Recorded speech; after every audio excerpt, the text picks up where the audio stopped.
Okay, I think the live will start in like in the next couple of seconds. That's fine.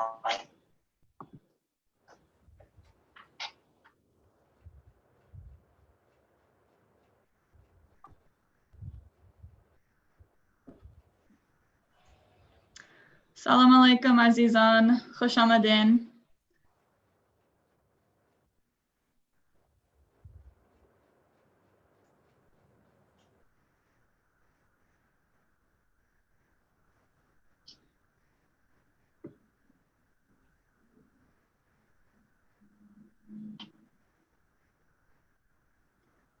Today, again, is another lesson with Universal Finance Academy with Asma Popal.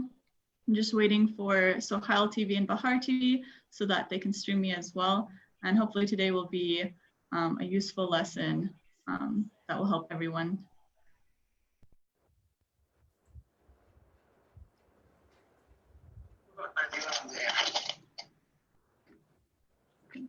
Assalamu alaikum azizan, khosh amadin. Again, this is Universal Finance Academy with Asma Popal. Let me go ahead and share my screen so you can see my contact information once again. So my email is universalfinanceacademy@gmail.com, and my Facebook is Universal Finance Academy. You can always email me, message me, or comment down below on any of my videos if you have any questions, comments, or in general, if you might be, if you desire to be on my show, for example, that would be great. So today I have a special guest, Lema Hamid, who is from Australia. And today we're going to be going over kind of the steps it takes to get a law degree in Australia, as well as like the experience of living in Australia in general. So salam Lema, how are you today? Salam Asma, and salam to all the viewers. I'm good. I'm doing well, thank you. How are you today? Good. So go ahead and tell us a little bit about yourself.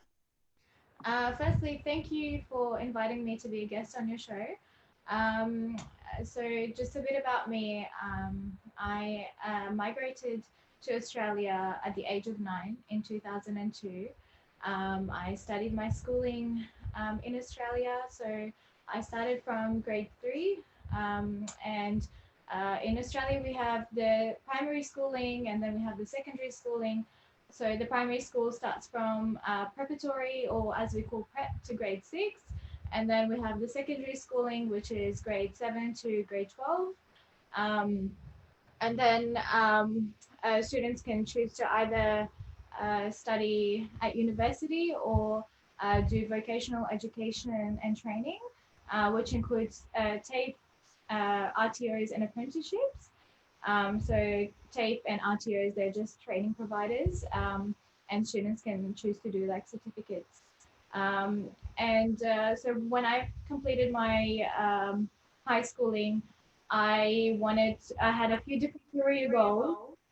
I wanted to initially become a doctor. I think it's probably every child's dream to become a doctor, as it's such a reputable job. It's such a rewarding job. However, I had a very low tolerance to wounds and pain. So I thought that as I went to higher grades, I thought that it's not a career for me. So then as my dad is a civil engineer and my brother has his associate degree in engineering, I thought maybe I want to become an architect, as I do have some interest in design.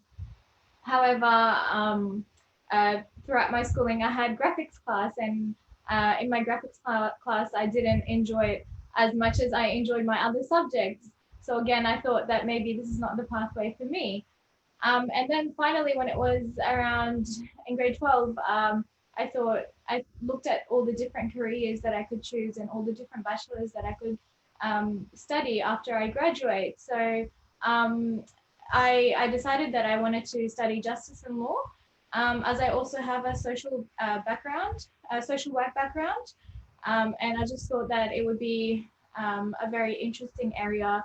And when I started university, it was quite difficult, quite challenging to get into it to start off with, because as a person who's come from a different country, who speaks two other languages apart from English, it was very challenging to understand the complex words or the complex, you know, criteria that it involved while studying a Bachelor of Justice and Law.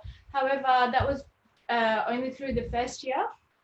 And then once I got past the first year, it became more I became more familiar with it, and it was much easier for me to study. And I found it really interesting, especially reading through the cases and knowing all the different laws. So I quite enjoyed it, and thankfully I got the chance to graduate. So after graduation, you have to complete practical legal training to actually become admitted as a lawyer in the Supreme Court of Queensland. So I went on and studied practical legal training, and then I was admitted as a lawyer in the Supreme Court of Queensland on the 7th of September this year. So I'm currently still waiting to apply for my practicing certificate so that I can work as a lawyer. But currently I work in the social work sector, so I'm a SETS projects coordinator, and my role involves assisting people who have newly arrived to Australia. It's more people from 6 months to 5 years. We assist them with settling in Australia. So we assist them with, you know, becoming familiar with the resources. So we provide like life skills, budgeting assistance, immigration assistance. Like we refer them on to different service providers that can assist them with those kind of things in terms of immigration, because we obviously can't do the immigration stuff, but we can refer them on to different service providers. So we facilitate their appointments. We, you know, teach them to adapt to some of the Australian ways in terms of like the, I guess, language. We assist them with their English. So it's a very rewarding job, and I quite enjoy it. So that's a bit of a background about me. Yeah, thank you so much, Lema John. I know, you know, coming to, you know, a different country and having to, you know, figure out the system must be very hard, adapting to the culture, the language, you know, the education system, the job market, the learning about the economy. You know, it's a big leap for someone, and, you know, you've done it very successfully, obviously. I'd like to kind of go back and talk kind of what it takes to get into the university in Australia. So what are like the requirements for, you know, seniors in high school? You know, are there specific, you know, do they have to write essays? Do they have to take any kinds of exams? You know, what is the grading system there in order to get into a good university? Well, actually from back when I was in high school, so we had to complete a Queensland Core Skills test. And it's a test completed by grade 12s, and it gives an overall position, which is also known as an OP, or once you want to apply to a uni, you would need that OP to be able to go to the uni. So basically, from the OP, students can decide whether, like, what career to take on or what bachelor to study. And like different degrees have different OP or ranking that they require. So once they complete that test and they have been given the OP, then they can apply for the bachelor's degree that is suitable to, I guess, their OP, and that is basically what they like. Okay, yeah, that makes a lot of sense. I know comparing with, you know, the entrance exams here in Utah in America, you know, we have like the ACT, we have the SAT, and usually those scores are, you know, they also have a specific marking range. But I feel like, you know, in Australia, from what I've heard from you, it's very, very just grade driven, and that's what they mostly focus on. Whereas in, you know, America, there's a little bit of flexibility. You have like other things you can turn in. But at the same time, I know, you know, it's a lot cheaper in Australia. And then the system to get into various, majors is very specific to your talents, but also is, a good way to actually know that someone is, capable of being in that major and actually passing the courses. So can you give me an example, for example, like what score did you have to get in order to get into the law program in Australia? Just I into that, I just wanted to also say that students who are not wanting to complete the Queensland Core Skills test, so the QCS, they can choose to I think from back when I did it, they could choose to not do it. And then they could just get into TAFE and do like training courses, which could, it was like initially a primary thing that they would do to end up getting into university. Like there's different pathways that they could take on from there. However, the law has probably changed since then. So so in terms of the ranking and the OP, as we call it, so for example, for a person who would like to become a lawyer, the OP is an OP7. Or for other degrees, it would be a different OP. So you would have to be within that OP to be able to be accepted in that degree. You would apply, and then your acceptance would come, and you would apply based on your OP for you to be accepted into that course. However, that does not mean that you wouldn't, like if somebody had an OP of, for example, 12, and they wanted to get into law, they could obviously do all these other courses or bridging courses, I think, as they call it, or study through TAFE so that they can boost up their GPA, or even do another degree to boost up their GPA and then get into law. So there's all these other pathways that they could take on to get into it. It doesn't necessarily mean that if they don't get the OP, they won't get into the degree. Yeah, that's really great. I really love the fact that educational systems are more flexible nowadays. Just because you get a certain score at a certain time doesn't mean necessarily that you're not capable. Maybe you just didn't study enough, or maybe the test or exam itself didn't cater to your type of intelligence or the way you can represent your intelligence. So having, an outlet to still have the chance to actually study what you're passionate about is really important, because, a lot of people go into careers because of the money, or just because, it looks good and it's something that's stable. But having a career that you're actually passionate about is something that you'll want for the rest of your life. It's not going to be something that is hard to get up in the morning, and I think, I'm just happy that we have that kind of a system in Australia. That's really great to hear. So I know now we're going to kind of move on to, unless there's like anything else you wanted to talk about in regards to your background. Yeah, so not the background, but just the study, the schooling system and the study in Australia, wanting to study, it's a really great system. Everyone has the opportunity. Like as a person who has come from a different country, I'm really grateful and appreciative that I have the chance to and the opportunity to study here. So I think we are quite flexible in terms of study, and we can accommodate to for people who need the extra help. But they just, like, they can, and anyone who needs that extra help, that's always provided to them. So it is really a great system. Exactly. So now we'll go ahead and kind of go over, the financial costs that dealt with your, your law degree, and I'll kind of let you break that down. Okay. So because of my personal situation at that time, I studied part-time. However, for a student that's wanting to study full-time, it's around 5.5 years. And from 2021, the costs associated with studying a Bachelor of Justice and a Bachelor of Law with honors is 14,400. So basically, domestic students, they can choose to have that paid through the Higher Education Loan Scheme, also known as HEX.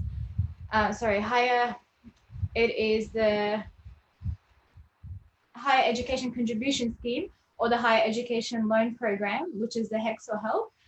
However, they need to have some sort of, they need to be eligible for it. So the eligibility criteria is in that website that I have shared on the PowerPoint. That is for QUT, which is the university that I attended. So basically, it's things like being an Australian citizen or a permanent visa holder, and CSP or full tuition fee in place. So the fees would obviously differ for international students. However, all that information is available, and depending on which university they want to study at, they will provide that information for them. Perfect. And then, so is it very difficult to like get loans? And then are there like possibilities to get scholarships or grants? And then like, what was your experience? And then how do you like repay back your loan at the end? When I was studying, I didn't apply for any scholarships. However, I do believe there might be some scholarships available. Back then there was. There probably still is scholarships that people can apply for, and you know, if they're granted, then their fees might be covered. In terms of the loans, if you do meet the eligibility criteria, you do get the loan. You fill out a form through the university, and yeah, if you're eligible, then you're approved. It's not a big process. I think it's probably more difficult for people who do not meet the eligibility criteria, or who may have to pay themselves to study. However, in terms of repayment, when your income reaches the threshold of 45,881, which is the figures from 2019 to 2020, then the money gets taken out. However, there's no interest on the loan repayment.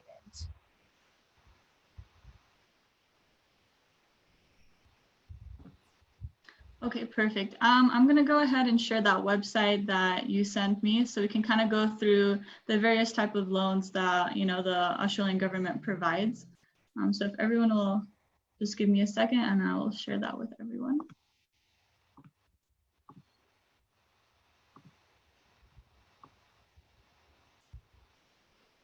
Yeah, so I know you specifically were able to get the HEX or the HELP loan. So you kind of went over that, and that's both for undergraduates and postgraduate courses. There's also the fee HELP loan, and that is primarily for people who, you know, are deciding to study more in the summer. So I guess that's a little bit separate. And then there's also the SA HELP loan, which helps with, you know, services and amenities. You know, like childcare, or, you know, if you needed help with counseling, any other things. So I'll go ahead and open that link so we can kind of see the various things that it helps with.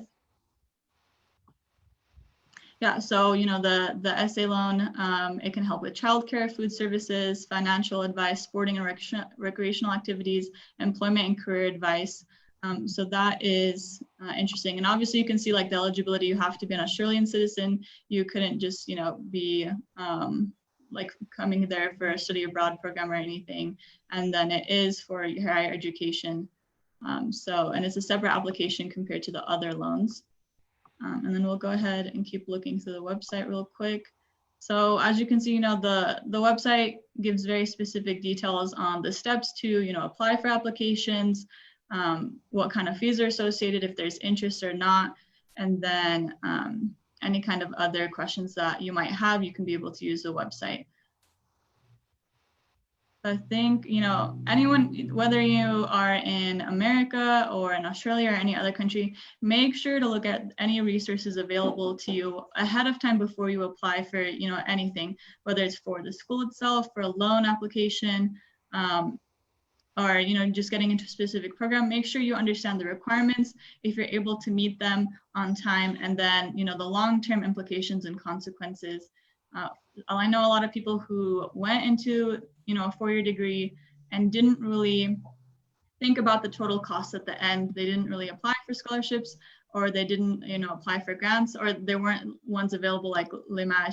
She wasn't able to apply for any at that time. Maybe it's changed now in Australia, but I know in America, there's a lot of opportunities. So it takes time, getting letters of recommendation and trying to, make your resume look nice, figuring out what makes you unique versus other students and why you should receive any kind of grant or scholarship.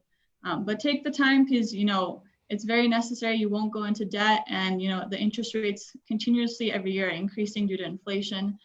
So it's just a great way to stay out of debt, to lower your costs overall, and still get a very valuable education at the end of your undergraduate and maybe even into your master's or PhD later on.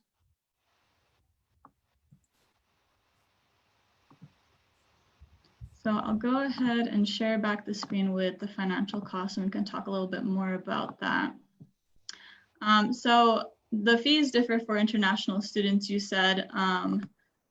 So I'm actually going to show a website I found real quick about the various requirements in regards to if you wanted to come and study in Australia. So first off, being able to understand English is really important. And especially the accent there is a little bit different from, England or America. So understanding, the specific terminologies or colloquial terms is important. There are specific academic requirements, having a really good grade, being able to test well, because it looks like they have specific exams. They'll look at your high school, transcripts, and anything else, any relevant work, if you had any work experience, if you've done research, etc. So it's important to look at all of those ahead of time. And then, you're going to another country, you have to think about visa requirements, thinking about, if you're going to live there for a certain amount of time, how will that affect your current country, your homeland that you live in.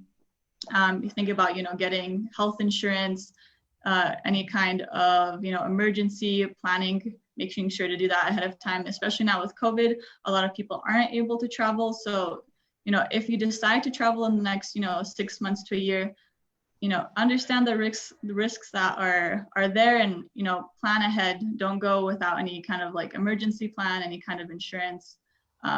Extra cash on hand is very important. So, just kind of think about all those things. Is there anything else, Lema, that you would like to talk about in regards to the educational system in Australia or the costs associated? No, just for those who are coming from overseas, so the international students, just be prepared, and like you said, just have all that information ready before actually applying to be an international student, because there probably will be some costs associated with it. But yeah, I think you've covered all of what needs to be covered. Yeah, so we'll go ahead and go into, your interests and hobbies. I want my audience to be able to not only learn about finance and about different, majors around the world, but also about the people and their personalities, what got them to the place they are and why they are so successful at the moment.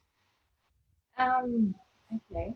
So in terms of my interests and hobbies, I love to travel. I like to explore new places and new areas and go on to adventures with my family, with my children. So I, at the moment, I know it's very difficult to travel because of the health situation with COVID.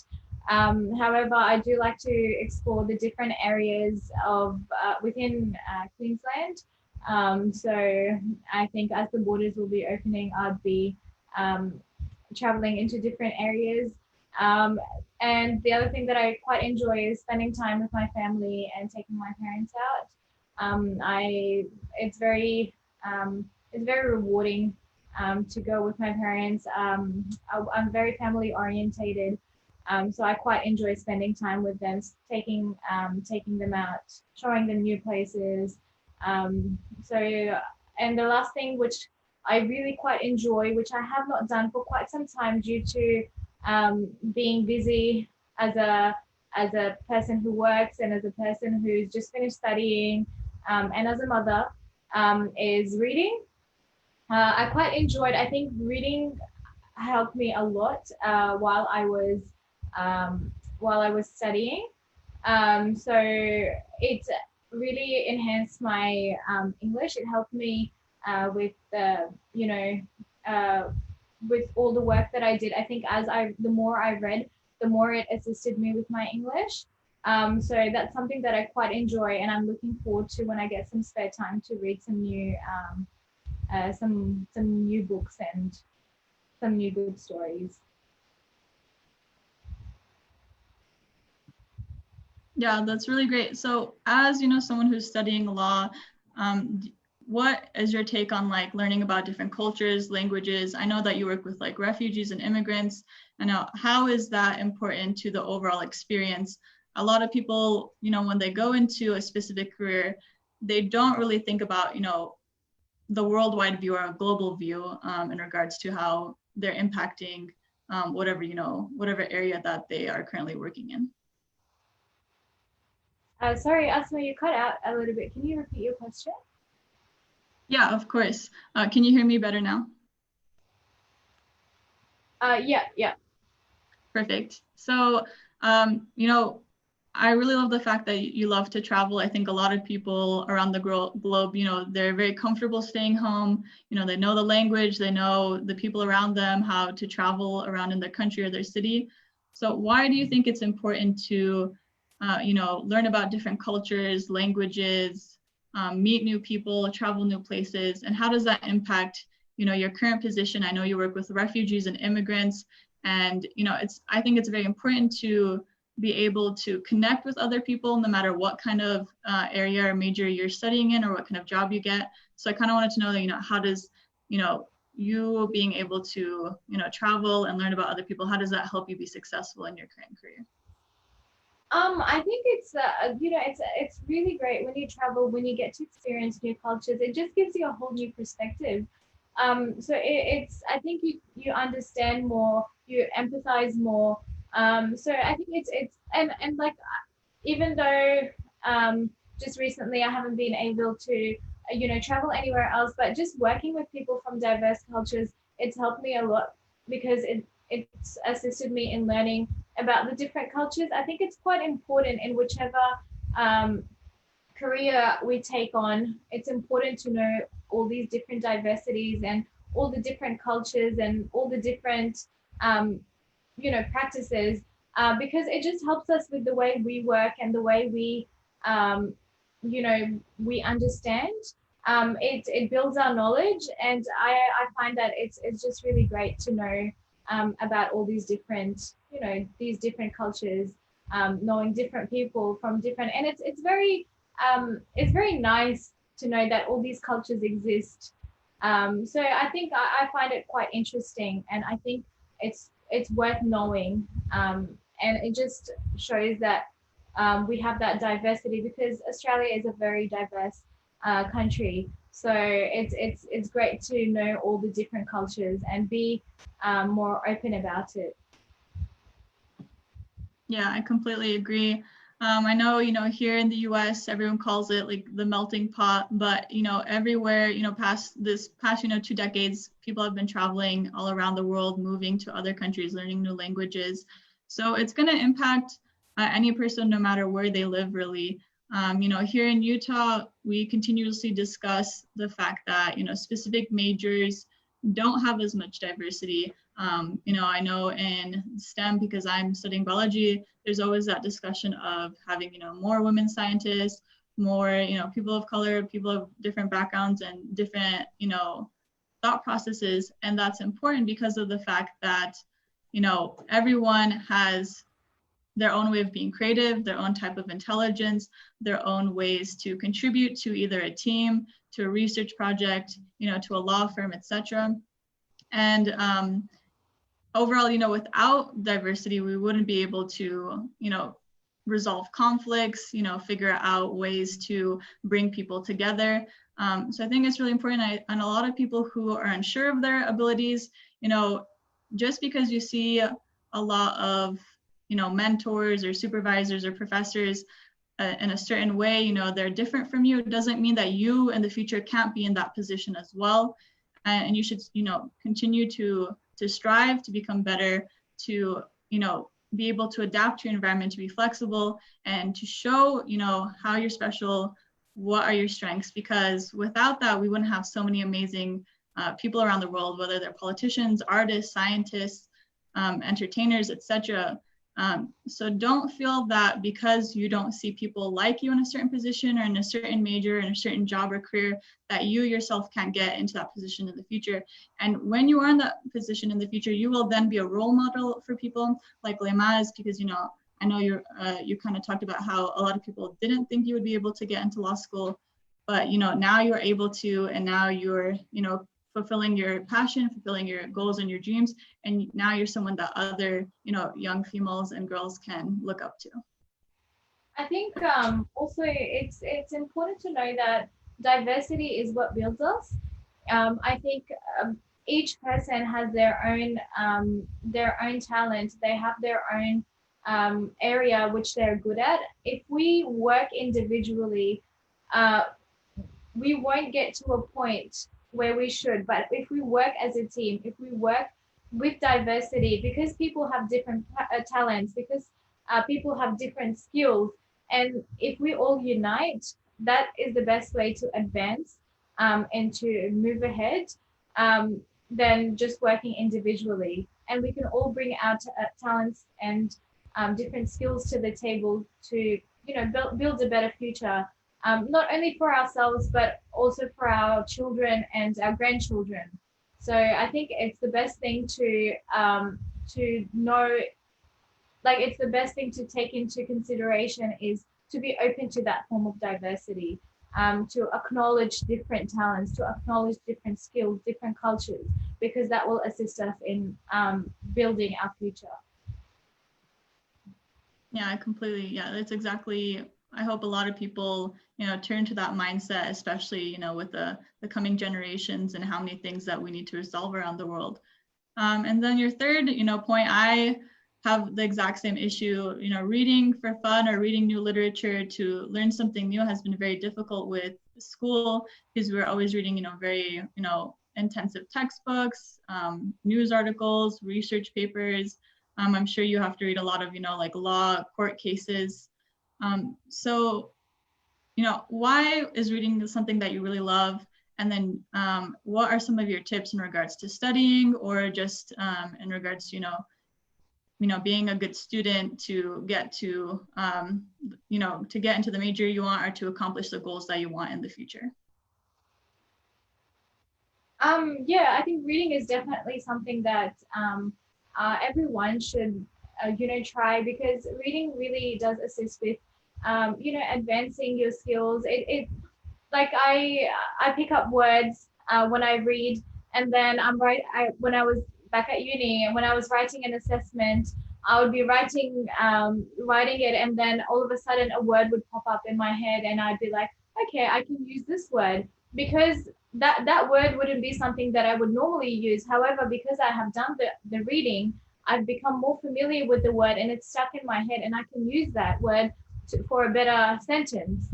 So I think reading is something that's definitely very important.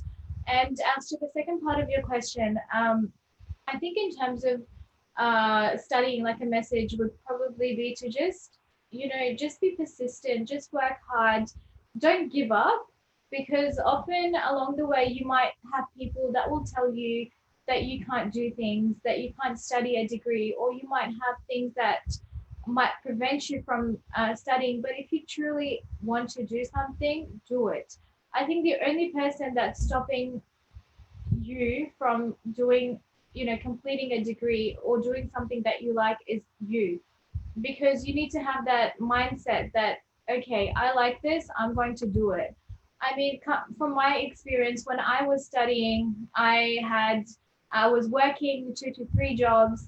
I had 2 kids along the way, but I didn't give up because I wanted to do that. And along the way, like you said before, I did have, things pop up, or people coming and telling me that, this is not for you, or from people from your culture, you can't be a lawyer. But because I had that mindset, because I really wanted to pursue this career, I worked really hard. I can tell you that it's not just about having the talent to do something. It's about working hard and having that passion to pursue that career and that to reach your goal.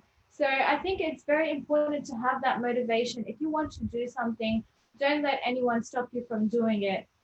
And the other thing is that um, just never be afraid to fail, because some failures help us. When you fail once, the next time you will know how to do better. So never be afraid of a failure, because the next time you do it, you can do it better than you did before. It's an experience. It's all an experience, and it teaches us what not to do next. So just yeah, so that's something like one of my messages is to just never give up, be motivated, work hard, be persistent, and you can do anything you like. Yeah, exactly. And some of my tips as well, make sure to always, focus on the resources and opportunities around you. Everyone is going to have obstacles and hurdles around.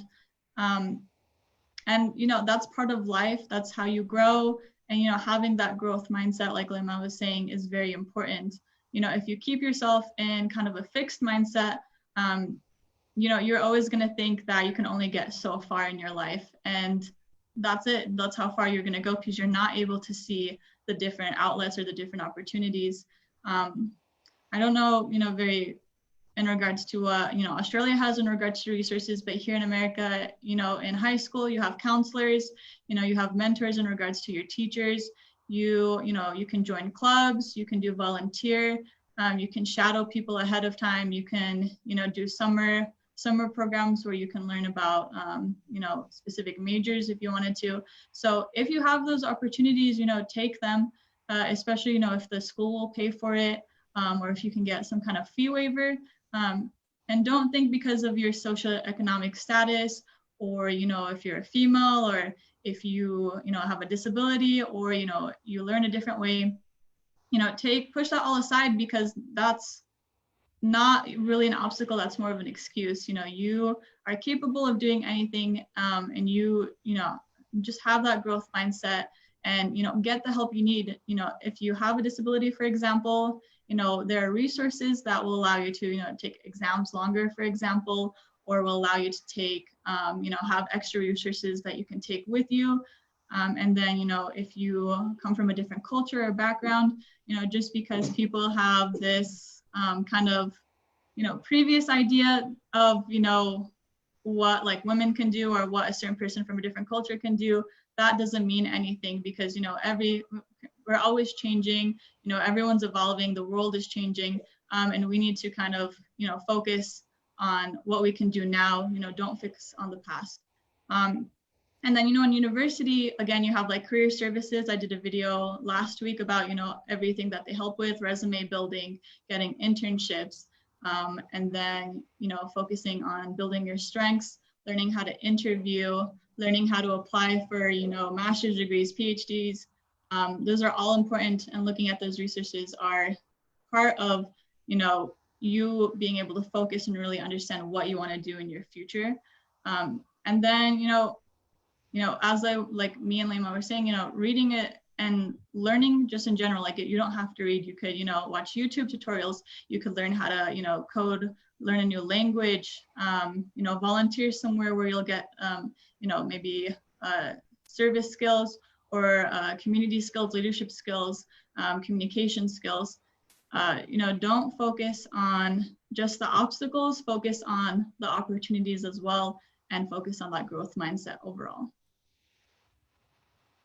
So I'm going to go ahead and share some quotes that you wanted to kind of talk about. And then, why are these quotes important? And, what kind of overall message do you have for young people, people who currently have to deal with the crisis right now, people who are, young professionals trying to get into the workplace, and, just your general thoughts overall. So in terms of just the resources to add to that, in Australia, we also have those kind of resources available as well. So we have like counselors, we have, that extra support that anyone who would like, they can receive that sort of support. So like you said, there are a lot of resources, there are a lot of, people that can assist. So I think all it takes is just for a person to go and, access those resources. So it's, we have a very helpful system here, which is, which people should use in order for them to be able to succeed and be able to get to, reach their goal. So in terms of the quotes, I have two favorite quotes, and one is "It always seems impossible until it's done." So that's by Nelson Mandela, and the second one is "Don't be afraid to fail, be afraid to not to try."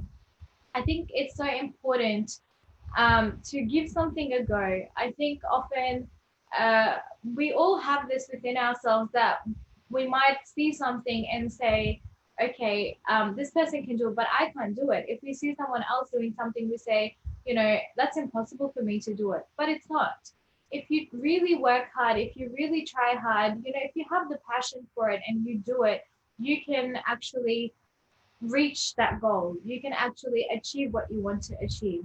So it's not impossible to do anything unless you don't give it a go.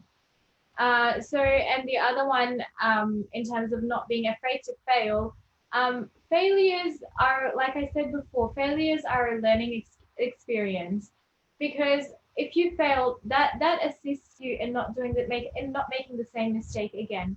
So don't be afraid to fail. It's more, you should be more afraid of not trying something, because you can miss all the opportunities and all the experiences that you would normally get if you would try something out. So that's why I find these two quotes so, it's something that has motivated me throughout all these years, and which is like what I basically live by.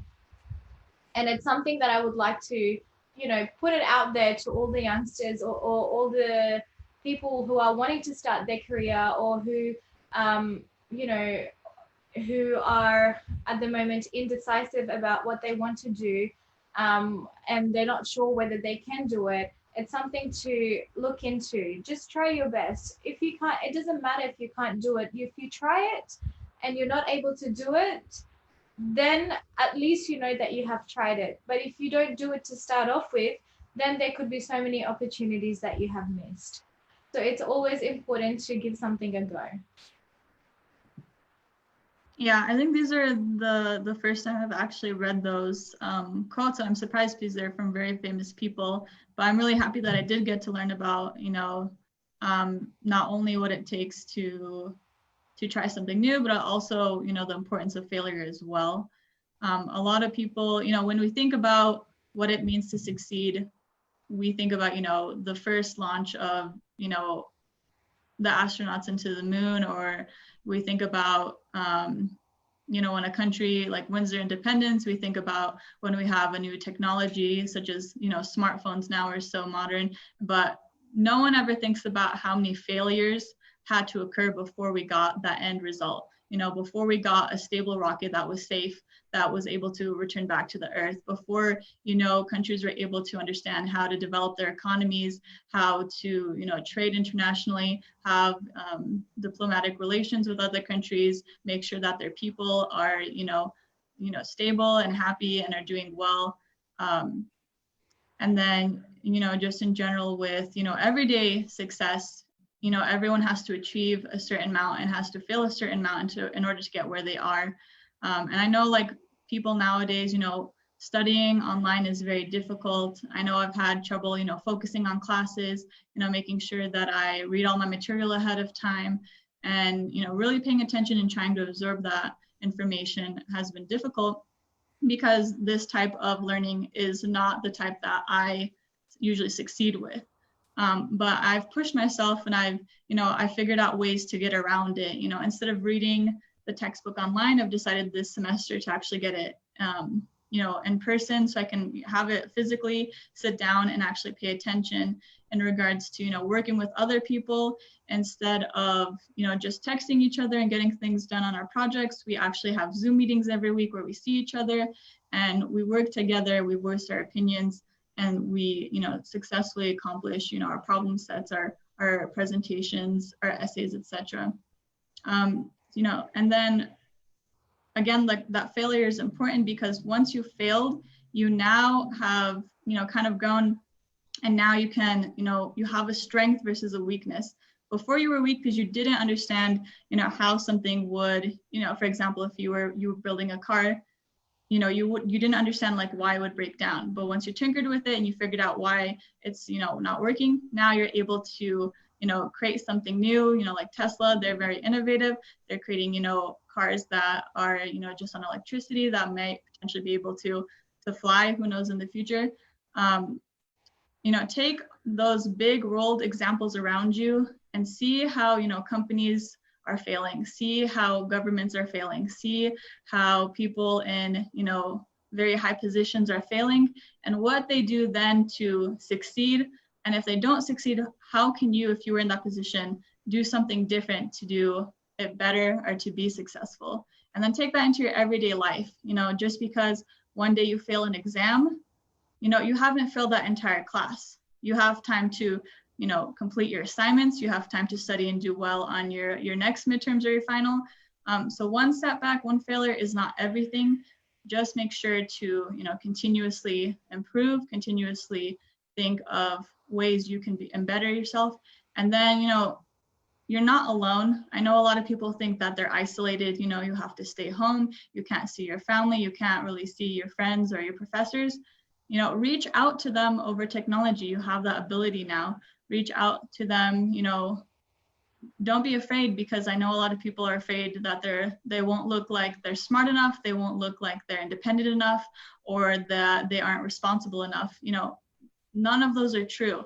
Seeking help from someone else is a great way to learn from someone, to, you know, empower yourself, to create a connection with someone that you can utilize in the future as well. So, you know, making sure to use your resources, figure out your strengths, and figure out ways that you can use failures to then become accomplishments or achievements is just a really great mindset. And then kind of overall, you know, Lema, with COVID and with, you know, the changes people are facing, you know, with climate change, with, you know, disruptions to the economy, you know, with just daily, you know, family issues, you know, what is kind of your message of hope, or what is, you know, your kind of your tips or advice for, you know, young people, or, you know, anyone in general, and how they can continue to succeed, or at least improve and grow in some way? I think that, you know, this whole pandemic, it's been a very tough year for everyone, and I can understand that. But at the end of the day, we have to think it as a phase that has come, and it will pass by. It will, you know, it will eventually, sorry, end. And we shouldn't, like, if we have a goal in mind, if we have something that we would like to achieve, we shouldn't lose our focus. We should continue to work towards that goal. The pandemic will pass, COVID-19 will pass. Hopefully, we're very hopeful that, you know, it will get better. Everyone will get back to their own jobs, and things might change, because a lot of different platforms have opened up after COVID. A lot of different ideas have opened up, you know, throughout COVID, in terms of how people work. Like back then, we used to go to the office. Now, because of COVID, people have seen that, you know, it's much easier to work from home. Sometimes there's more flexibility to it. So, you know, there's always other ways to accommodate to these kind of things. And in saying that, if we have a goal in mind, if we want to do something, continue to do so, because once COVID ends, we will still be the same people we were prior to COVID. So we still need to pursue that dream, pursue that goal. It doesn't mean that you know, a crisis has happened and we should give up on what we wanted to do originally. It should motivate us more to get through this crisis, and you know, reach our goals. So I think if somebody truly wants to do something, they should continue to do so, continue to work hard. Yes, it may be a bit difficult, like, you know, back before COVID, we would attend universities, we would attend lectures. If we chose to attend, go to university instead of listening online. But now people might have to listen to it online. But then after COVID, you know, we can still go back to universities. It's just a change in things, and it will go back to normal. Hopefully, we're hopeful that it will go back to normal. But in saying that, if you have a goal, if you have set your mind to something, you shouldn't give that up because of something that will that I know it seems like it has lasted for so long, but eventually it will finish, and it will, you know, phase out. Yeah, hopefully, inshallah. And then I just wanted to, I just remembered, you know, kind of talk to you about your future outlooks. Do you happen to know, you know, what is usually like the starting income in Australia for like a lawyer or, you know, I don't know, a paralegal? I don't know if you happen to know that information. I actually have that with me, to be honest, so I can't quote you on the actual figures, but I can say that it would be, you know, it's all the resources are out there you can access. So for anyone wanting to become a lawyer or a paralegal, they can, you know, get those kind of, like when they're applying for a job, normally the job descriptions would have like the salary or the packaging or how much they might get fortnightly or annual income. But it differs from, I guess, it differs from firm to firm, and it differs from based on like the level of experience. So I can't exactly quote you on the exact amount, but it's all available out there for anyone who's wanting to apply to different, to either become like a lawyer or a paralegal. Yeah, exactly. So a lot of people, you know, who are looking into going into law or getting their law degree, you know, make sure that it's a job that has a lot of opportunities at the moment. I know, you know, sometimes jobs phase out, or, you know, when you've barely graduated, a lot of positions are filled. So kind of look at your outlooks, see what other positions are available in regards to the type of degree you got, look at the different salaries, look at the benefit packages that companies can give you, you know, health, dental, life. It's, you know, important to make sure that you are stable financially once you graduate. A lot of people are, you know, very unsure once they start applying for jobs full-time after graduation. You know, start early. I would suggest starting at the beginning of your last semester, because that's a really good time. Most companies, you know, they usually hire people in the middle of the year. You know, in the US, it's around December, or at the end of the year near the summer, so around May, June. So focus on those dates, and, you know, make sure that the job or the position you're looking into is something viable for you long term.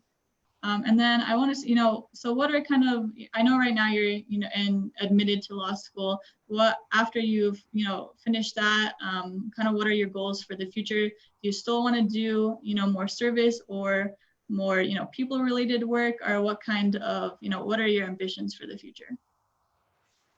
So Aspa, just to clarify that I'm admitted as a lawyer.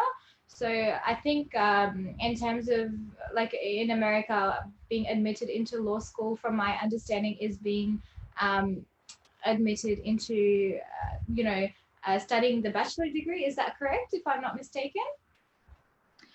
Yeah, almost. So usually people get their bachelor's degree and then they apply for law school. So it's like a separate program, kind of like medical school. So I think it's usually like a 4-year degree afterwards, and you can go into like civil or, you know, business law, what other options are available. So in Australia, basically, after you become admitted as a lawyer in the Supreme Court of Queensland, you can choose to work in any law firms. Some areas of law might need further training. Like, for example, an area of law which I would really like to work in is immigration law, as it utilizes that social work background that I have, as well as, you know, it's law. So with immigration law, I would have to study another 6 months. I have to become an immigration lawyer. So there are some areas of law that will need further study. However, after, for us, like once you become admitted as a lawyer, you will just need to obtain your practicing certificate, which I'm still waiting to apply for. And then once you've received your practicing certificate, you can work as a solicitor. Yeah, so that's the system here in Australia.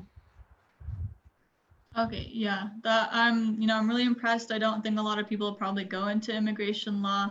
I'm sure it's very tough, dealing with people who are just learning about the system, having to explain things for them. So, I really appreciate the fact that you have decided to go into that specific area of law. And I hope a lot of people, focus on, the reason behind law is to help people, to figure out, conflicts, to resolve things in, a very logical, analytical, and very, just, very diplomatic, respective manner.